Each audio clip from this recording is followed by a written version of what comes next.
آج انشاءاللہ تعالی ہم سورۃ البقرہ کی آیت نمبر 276 سے لے کر 278 تک پڑھتے ہیں اور ان آیات کو سمجھنے کی کوشش کرتے ہیں۔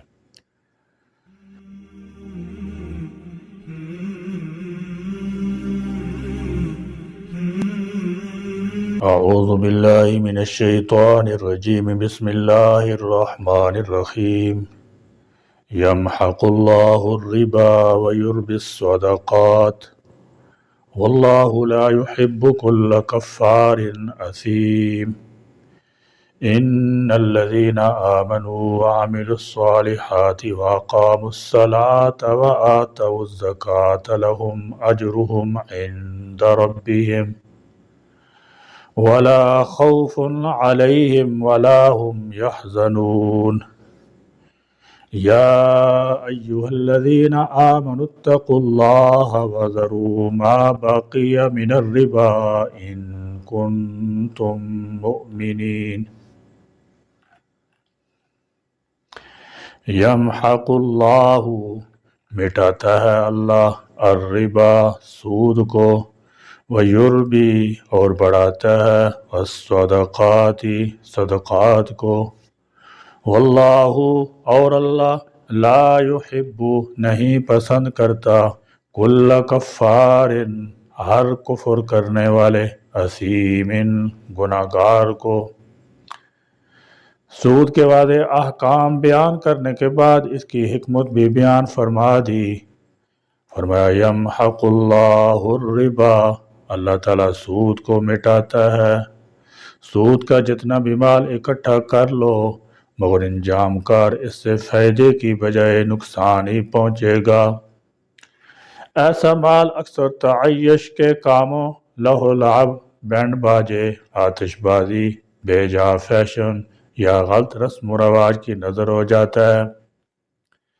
اس میں خیر و برکت نہیں آتی، انسان سکون قلب سے محروم رہتا ہے، ہرس بڑھتی رہتی ہے، باقی لوگ خواہ بھوکوں مر جائیں اسے مال اکٹھا کرنے سے غرض رہے۔ یہ سب نقصان دہ چیزیں ہیں، اس لیے اللہ تعالیٰ جل شانہ نے فرمایا کہ اللہ تعالیٰ سود کو مٹاتا ہے، وَيُرْبِي الصَّدَقَاتِ اور صدقات کو بڑھاتا ہے۔ زکوٰۃ و صدقات دینے والے کے مال میں اللہ تعالیٰ برکت عطا کرتا ہے۔ صدقات کا جذبہ بنی نوع انسان کے ساتھ ہمدردی اور خیر سگالی کا جذبہ ہے۔ اللہ تعالیٰ جل شانہ ایسے شخص کے مال میں دنیا میں بھی اضافہ کرتا ہے اور آخرت میں تو 700 گنا تک، بلکہ اس سے بھی بڑھا چڑھا کر اجر عطا کرتا ہے۔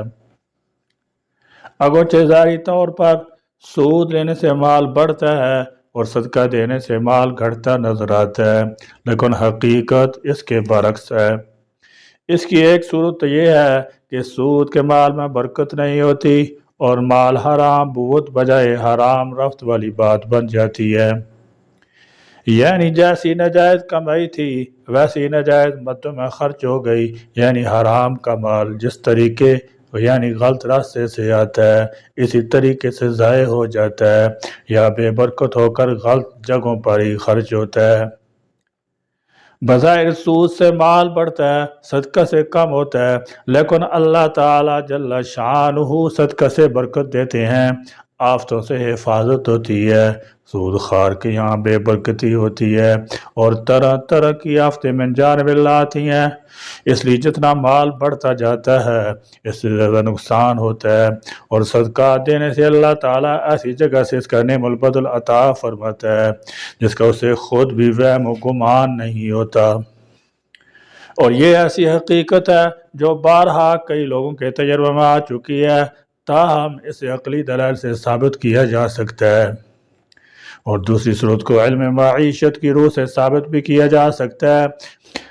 اور وہ یہ ہے جس معاشرے میں صدقات کا نظام رائج ہوتا ہے اس میں غریب طبقہ جو عموماً ہر معاشرے میں زیادہ ہوتا ہے کی قوت خرید بڑھتی ہے، دولت کی گردش کی رفتار بہت تیز ہو جاتی ہے جس سے خوشحالی پیدا ہوتی ہے اور قومی معیشت ترقی کرتی ہے، اور جس معاشرے میں سود رائج ہوتا ہے وہاں غریب طبقہ کی قوت خرید کم ہوتی ہے،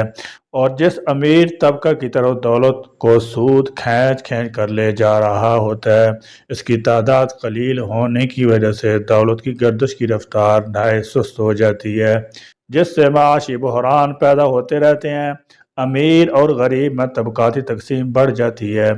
اور بعض دفعہ غریب طبقہ تنگ آ کر امیروں کو لوٹنا اور مارنا شروع کر دیتا ہے۔ آقا مزدور میں، امیر اور غریب میں ہر وقت کشیدگی کی فضا قائم رہتی ہے جس سے کئی قسم کے مولک نتائج پیدا ہو سکتے ہیں۔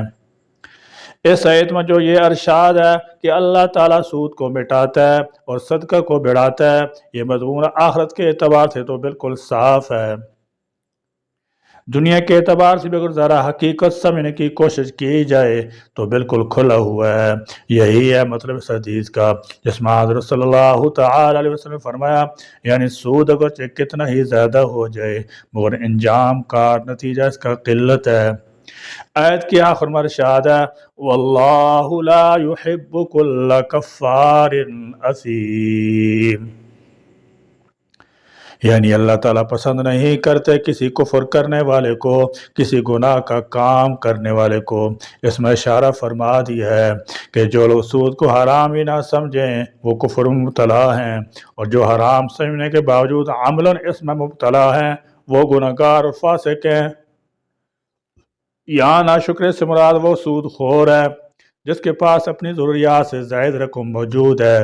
جیسے وہ اپنے کسی محتاج بھائی کی مدد کرنے پر آمادہ نہیں ہوتا، نہ اسے صدقہ دینا چاہتا ہے، نہ قرض حسنہ دیتا ہے، بلکہ الٹا اس سے اس کے گاڑے پسینے کی کمائی سود کے ذریعے کھینچنا چاہتا ہے۔ حالانکہ یہ زائد روپیہ اس پر محض اللہ کا فضل تھا، اور صدقہ یا قرضہ دے کر اسے اللہ کے اس فضل کا شکر ادا کرنا چاہیے تھا، مگر اس نے زائد رقم کو سود پر چڑھا کر اللہ کے فضل کی انتہائی ناشکری کی، لہذا اس سے بڑھ کر بد عملی اور گناہ کی بات اور کیا ہوگی۔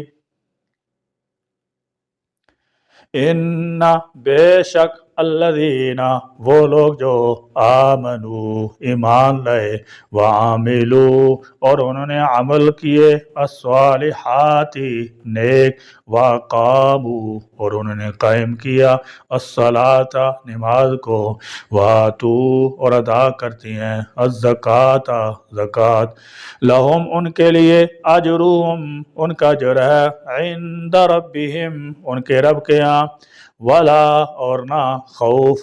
کوئی خوف ہوگا، علیہم ان پر، ولا ہم اور نہ وہ یحزنون غمگین ہوں گے۔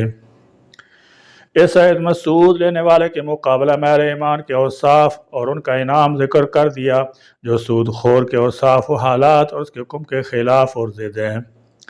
یعنی جو حضرات اللہ تعالیٰ جل شانہ اس کے رسولوں، اس کی کتابوں اور سود کے حرام ہونے پر ایمان لائے، ان پر جو اللہ تعالیٰ کے حقوق ہیں ان کو خوبی کے ساتھ ادا کرتے ہیں، اور سود کو قطعی طور پر چھوڑتے ہیں، اور پانچوں نمازوں کو پورے اہتمام کے ساتھ ادا کرتے ہیں، اور اپنے مالوں کی زکوٰۃ دیتے ہیں، تو ان کو اس کا ثواب جنت میں ملے گا، اور جب موت کو ذبح کر دیا جائے گا اور دوزخ کو بھر دیا جائے گا، ایسے سخت وقت میں ان پر کوئی خوف و ہراس نہیں ہوگا۔ یہ درمیان میں اس لیے آئی ہے کہ سود خور کے مقابلے میں متقی لوگوں کا حال بیان کر دیا جائے، جیسے قرآن کریم میں جا بجا یہی دستورات ملاحظہ فرمائیں گے۔ جہاں اہل دوزخ کا ذکر آیا تو ساتھ اہل جنت کا بھی ذکر کر دیا جاتا ہے، اور اس کے برعکس بھی۔ اس کے بعد سود کے مضمون کا تسلسل جاری رکھا گیا ہے۔ اس مقام پر بھی مومنوں کی دو انتہائی اہم صفات کا ذکر فرمایا، ایک اقامت صلاۃ کا جو بدنی عبادات میں سے سب سے اہم عبادت ہے،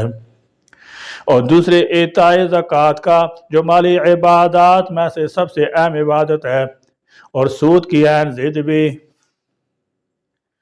اسلام کے معاشی نظام کو اگر انتہائی مختصر الفاظ میں بیان کیے جائے تو اس کے دو ہی اجزاء ہیں، ایک سلبی، دوسرا ایجابی۔ سلبی پہلو نظام سود کا استحصال ہے، اور ایجابی پہلو نظام زکوٰۃ کی ترویج ہے۔ ایجابی پازیٹیو یہ لفظ ایجاب سے نکلا ہے، جس کا مطلب ہوتا ہے کسی چیز کا اقرار کرنا، ثابت کرنا یا مثبت پہلو اختیار کرنا، یعنی کسی کام کے کرنے یا ہونے کی ترغیب دینا ایجابی پہلو کہلاتا ہے۔ مثلا نیکی کرنا، سچ بولنا۔ سلبی نیگیٹو یہ لفظ سلب سے ماخوذ ہے، جس کا لغوی معنی انکار کرنا، چھین لینا یا دور کرنا ہے، یعنی اس سے مراد کسی چیز سے بچنا، اسے ترک کرنا یا منفی پہلو ہوتا ہے۔ مثلا برائی یا جھوٹ سے دور رہنا۔ ہر مکمل ضابطہ حیات میں دو طرح کے احکامات ہوتے ہیں، ایجابی کیا کرنا چاہیے، سلبی کیا نہیں کرنا چاہیے۔ کامیابی کے لیے ان دونوں پہلوؤں پر عمل پیرا ہونا ضروری ہوتا ہے۔ یا ایھا الذین، اے وہ لوگو جو آمنو ایمان لائے ہو، اتقو تم ڈرو، اللہ سے، وذروا اور چھوڑ دو، ما بقیہ جو باقی رہ گیا ہے، من الربا سود سے، ان کنتم اگر ہو تم مؤمنین ایمان والے۔ سود کی حرمت کے نفاذ کے سلسلے میں اللہ تعالیٰ جل شانہ نے دو طریقے بتائے ہیں۔ پہلا طریقہ تو گزشتہ درس میں بیان ہو چکا ہے، فمن جاءہ موعظۃ من ربہ، یعنی وعظ و نصیحت کے ذریعے سود خور کو سود سے باز رکھنے کی کوشش کی جائے۔ اگر وہ اللہ کا حکم مان کر سود سے کنارہ کش ہو جائے تو بہتر، وگرنہ ایسے لوگ فاولئک اصحاب النار، ان کا گناہ ناقابل معافی ہے، ہم فیہا خالدون، یہ دائمی جہنمی ہیں۔ یعنی یاد رکھو کہ جو حرمت کا حکم اترنے کے بعد بھی سود کھائے گا تو وہ جہنم کا مستحق ہے، اگر حلال سمجھ کر کھایا تو کافر ہے، ہمیشہ جہنم میں رہے گا، کیونکہ کسی بھی حرام قطعی کو حلال جاننے والا کافر ہے۔ سود کی لعنت سے نجات دلانے کا دوسرا طریقہ تعزیری عمل ہے، جو آج کے درس میں بیان کیا گیا ہے، اور یہ اس صورت میں ممکن ہے جبکہ حکومت اسلامی ہو، وہ اسلامی احکام کا نفاذ کرے اور پھر ان کی خلاف ورزی کرنے والوں کے خلاف تعزیری کارروائی کرے۔ کسی بھی ملک قوم کے لیے معاشی مسائل بنیادی اہمیت کے حامل ہوتے ہیں، اگر یہ نظام درست ہو جائے تو لوگوں کے بیشتر دنیوی مسائل حل ہو جاتے ہیں۔ اسلام کے اقتصادی نظام میں سود ایک بنیادی رکن ہے، جسے دور کیے بغیر لوگوں کی معاشی حالت درست نہیں ہو سکتی۔ لہذا ایک اسلامی حکومت کا اولین فریضہ ہے کہ ملک کو سود کی لعنت سے پاک کرے اور اس راستے میں آنے والے ہر روڑے کو مٹا دے، اور یہ چیز تعزیری قوانین کے ذریعے حاصل ہوگی۔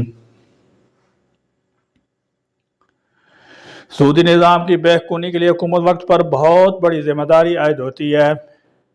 مولانا عبید اللہ سندھی رحمۃ اللہ تعالی فرماتے ہیں کہ جو حکومت سودی نظام کی سرپرستی کرتی ہے وہ مٹا دینے کے قابل ہے، ورنہ لوگوں کو کبھی سکون نصیب نہیں ہوگا سکتا۔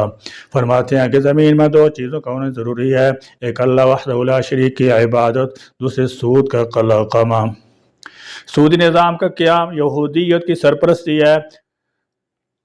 ناجائز منافع خوری مخضب اخلاق چیز ہے اور قابل مذمت ہے۔ اسلام نے اس کو مٹانے کا سختی سے حکم دیا ہے، مگر آج کی دنیا میں کتنے ملک ہیں جو سودی نظام سے پاک ہیں؟ ہر ملک کے ہر بینک میں سودی کاروبار ہو رہا ہے، حالانکہ مسلمان ممالک میں غیر مسلموں کو بھی سودی کاروبار کی اجازت نہیں۔